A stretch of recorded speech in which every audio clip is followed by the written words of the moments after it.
आज हम लोग बात करेंगे सोल प्रोप्राइटरशिप बिजनेस की क्या क्या विशेषता होती है। इसके अलावा सोल प्रोप्राइटरशिप की डेफिनेशन पर भी हम लोग डिस्कशन करेंगे। सोल प्रोप्राइटरशिप वाले जो फर्म होती हैं उनकी मुख्य विशेषता होता है कि फर्म का मालिक और मैनेजर दोनों एक ही होता है। सोल प्रोप्राइटरशिप बिजनेस का स्वामित्व और प्रबंधन मैनेजमेंट और ओनरशिप एक ही व्यक्ति द्वारा किया जाता है। वो व्यक्ति उत्पादन के सभी साधनों का मालिक होता है। He is the owner of all the factors of production. व्यक्ति श्रमिकों को काम पर रखता है।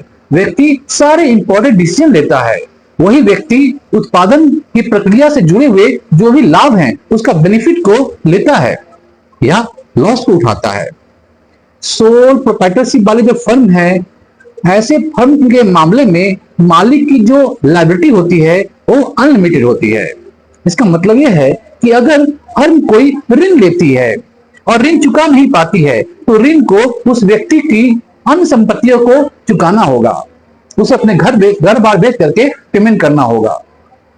उत्पादन प्रक्रिया से जुड़े हुए सारे रिस्क व्यक्ति के द्वारा ही वहन किए जाते हैं। All risk are taken by him. सभी पूंजीगत आवश्यकताओं को व्यक्ति द्वारा ही पूरा किया जाता है। सारे कैपिटल बिजनेस के उसी के द्वारा लगाए जाएंगे। व्यक्ति अपनी व्यक्तिगत बचत से या व्यक्तिगत जिम्मेदारी के आधार पर बैंक को या और कोई फाइनेंशियल इंस्टीट्यूट से क्रेडिट लेकर के, लोन लेकर के बिजनेस के कैपिटल को सप्लाई करता है। अब हम लोग बात करेंगे सोल प्रोप्राइटरशिप बिजनेस के क्या क्या एडवांटेज है, क्या मेरिट है या क्या बेनिफिट्स है। सोल प्रोप्राइटरशिप एक महत्वपूर्ण ऑर्गेनाइजेशन है जो लंबे समय तक मौजूद रहता है। इस प्रकार के ऑर्गेनाइजेशन के कई बेनिफिट्स हैं। सोल प्रोप्राइटरशिप वाले फर्म के जो मुख्य लाभ हैं वो डिफरेंट टाइप के होते हैं। जैसे पहला, इस प्रकार का ऑर्गेनाइजेशन किसी भी सरकारी नियंत्रण से मुक्त होता है। गवर्नमेंट का कंट्रोल ऑलमोस्ट नेग्लिजिबल होता है सोल प्रोप्राइटरशिप बिजनेस के ऊपर।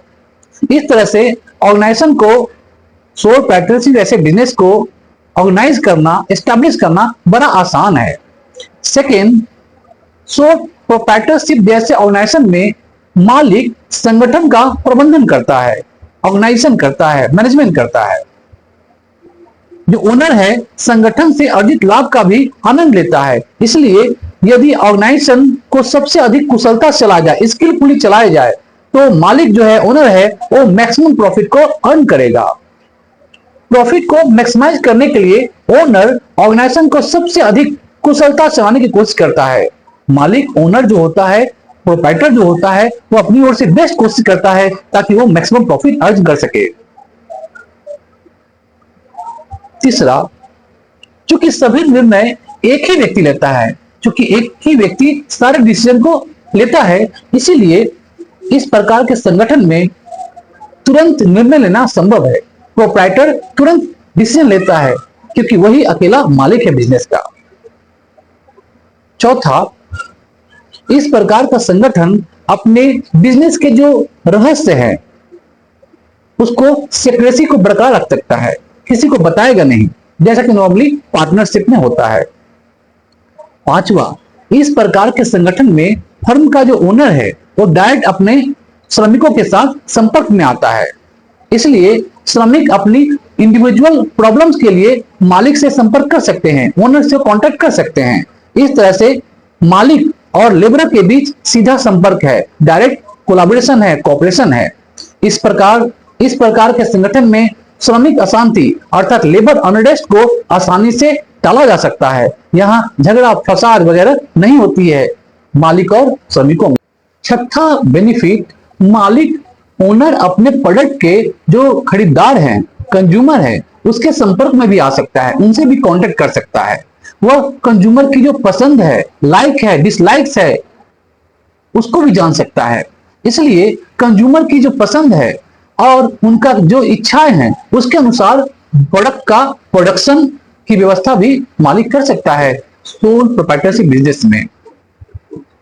अंत में सोल प्रोप्राइटरशिप बिजनेस एक स्वतंत्र जीवन शैली को बनाए रखने का एक तरीका प्रदान करता है। बिजनेस ऑर्गेनाइजेशन का यह रूप अनुभव एकत्र करने का आधार भी प्रदान करता है। इससे हमें बहुत एक्सपीरियंस हो सकता है और इसी एक्सपीरियंसेस के आधार पर फ्यूचर में बड़े पैमाने पर प्रोडक्शन की बहुत सारी यूनिट को हम लोग एस्टैब्लिश कर सकते हैं। अब हम लोग बात करेंगे सोल प्रोप्राइटरशिप बिजनेस की क्या क्या नुकसान है, डिसएडवांटेज है, डिमेरिट्स है।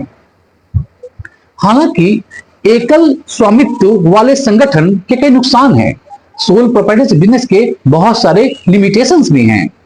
इन नुकसानों को अब हम लोग डिस्कस करने जा रहे हैं। सबसे पहले, सोल प्रोप्राइटरशिप बिजनेस में पूंजी निधि की आपूर्ति एक ही व्यक्ति द्वारा की जाती है। एक ही व्यक्ति रहता है जो कैपिटल में इन्वेस्ट करता है, इसलिए कैपिटल छोटी मात्रा में होती है। एक व्यक्ति के लिए बड़ी मात्रा में कैपिटल को आपूर्ति करना, कैपिटल को इन्वेस्टमेंट करना बड़ा अमाउंट में संभव नहीं है। फाइनेंशियल इंस्टीट्यूशन से ऋण लेने की क्षमता भी, लोन लेने की क्षमता भी एक व्यक्ति के लिए सीमित होता है।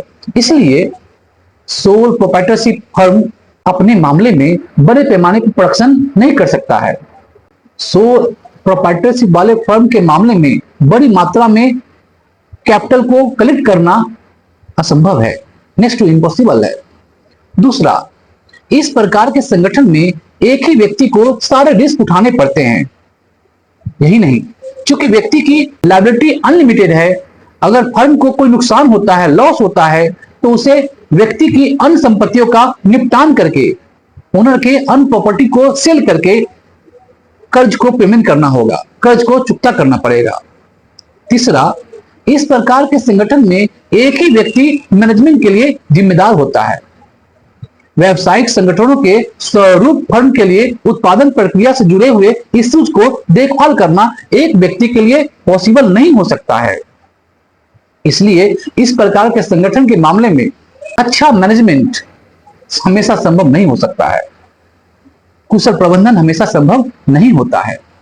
चौथा, इस प्रकार के संगठन की निरंतरता, कंटिन्यूटी अक्सर मालिक की मृत्यु कारण बाधित होती है। मालिक की मृत्यु की स्थिति में कानूनी उत्तराधिकारी इस संगठन को जारी रखने में इंटरेस्ट नहीं ले सकते हैं। उत्तराधिकारियों के पास संगठन को चलाने के लिए आवश्यक मात्रा में स्किल या क्षमता भी नहीं हो सकती है। उस स्थिति में मालिक की मृत्यु के बाद संगठन बंद हो सकता है। सोल प्रोप्राइटरशिप बिजनेस बंद हो सकता है प्रोप्राइटर के डेथ के कारण। अंत में, चूंकि इस प्रकार का संगठन में बड़े पैमाने पर प्रोडक्शन संभव नहीं है, इसलिए ऐसे ऑर्गेनाइजेशन में हाई स्केल पर प्रोडक्शन करके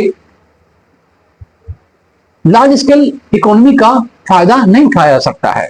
इस प्रकार का ऑर्गेनाइजेशन इक्वल वस्तु के प्रोडक्शन में लगे हुए बड़े पैमाने के जो कॉम्पिटिटर्स हैं उसके साथ प्रतियोगिता नहीं कर सकते हैं, प्रतिस्पर्धा नहीं कर सकते हैं, कंपीट नहीं कर सकते हैं।